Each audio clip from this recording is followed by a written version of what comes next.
Pour perdre du poids et du gras, il va falloir créer ce qu'on appelle un déficit calorique. Et ensuite, pour maintenir ce nouveau poids, il va falloir maintenir les habitudes qu'on a pris pendant la phase de déficit calorique. Globalement, je pense que ça paraît assez logique, mais dans la pratique, de nombreuses personnes arrivent à perdre du poids, mais pas à le maintenir. Il y a donc de fortes chances que cet échec soit dû en grande partie au choix alimentaire et au choix du régime que tu as fait pendant la phase de déficit. Dans cette vidéo, nous allons justement comparer deux types de régimes qui sont fondamentalement opposés. D'un côté, on va avoir la diète rigide, qui est un mode d'alimentation assez strict, où on va supprimer et bannir certains aliments de son alimentation, et de l'autre, la diète flexible, dans laquelle on est beaucoup plus ouvert et on a beaucoup plus de choix alimentaires, tant que ça rentre dans le total des macronutriments. Juste un petit rappel ici, les macronutriments, donc ce sont les glucides, lipides et protéines. Donc dans la diète flexible, on va définir son apport en glucides, lipides et protéines à ne pas dépasser chaque jour.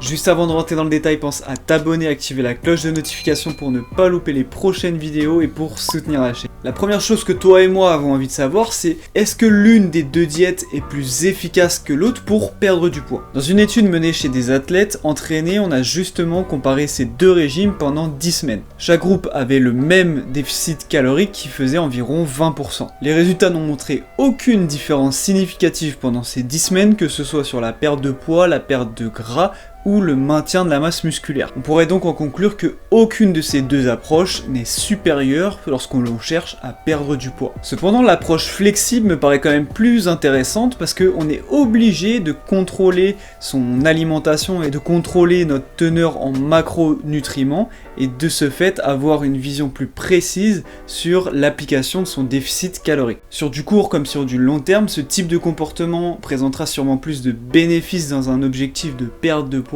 puisque tout simplement, comparé à simplement supprimer ou bannir des aliments et avoir une alimentation rigide, ici on va avoir beaucoup plus de précision dans l'application de son déficit calorique. Et qui dit plus de précision dit forcément plus de résultats. D'autant plus qu'adopter une alimentation rigide présente de nombreuses chances de développer des comportements compensatoires, car nos choix alimentaires vont être fortement restreints. Forcément, quand on est privé de quelque chose, on va avoir envie de craquer, ça va être difficile, et ça va se répercuter sur l'humeur, mais aussi favoriser les fringales. Cela va aussi limiter fortement la participation à des événements sociaux, donc des repas de famille, etc. Tout ça est évidemment peu ou pas présent dans la diète flexible. Et ça nous renvoie à une deuxième interrogation, est-ce que l'une de ces deux diètes est meilleure pour pouvoir maintenir le poids une fois qu'on a fini la phase de déficit calorique? Une étude menée chez des femmes a démontré que les personnes s'engageant dans une démarche de régime rigide avaient un risque plus élevé de développer des troubles de l'humeur,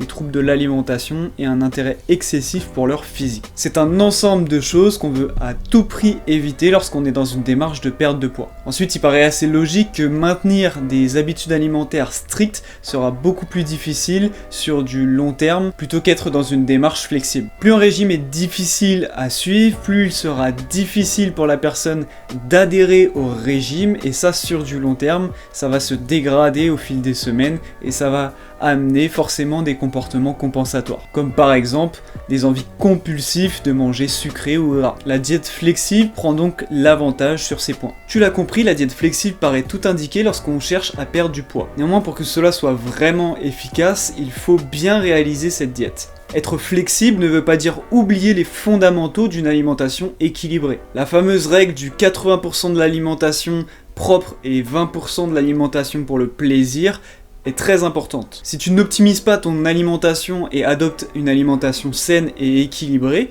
tu vas rapidement perdre beaucoup de masse musculaire, tu vas rapidement développer des fringales et tu vas rapidement dégrader ta santé. Donc l'idée, c'est peut-être d'avoir un plan alimentaire prédéfini basé sur cette alimentation saine et équilibrée qui constitue la majeure partie de la stratégie, et de laisser une autre petite partie dans laquelle tu vas pouvoir être flexible. Et dans cette partie flexible, justement, tu vas avoir la possibilité de t'écarter de ton plan alimentaire strict. Si tu souhaites te faire accompagner dans cette démarche de perte de poids, je te le rappelle, tu peux prendre un rendez-vous gratuit avec moi dans le premier lien qui est en description. Ce premier rendez-vous, c'est une prise de contact et d'information. On va pouvoir échanger sur ta situation et envisager des solutions pour t'aider à atteindre ton objectif. J'espère que cette vidéo t'a plu. Si c'est le cas, n'hésite pas à mettre un pouce bleu et à t'abonner. On se retrouve dimanche prochain à 18 h pour une prochaine vidéo et je vous dis peace. Yeah.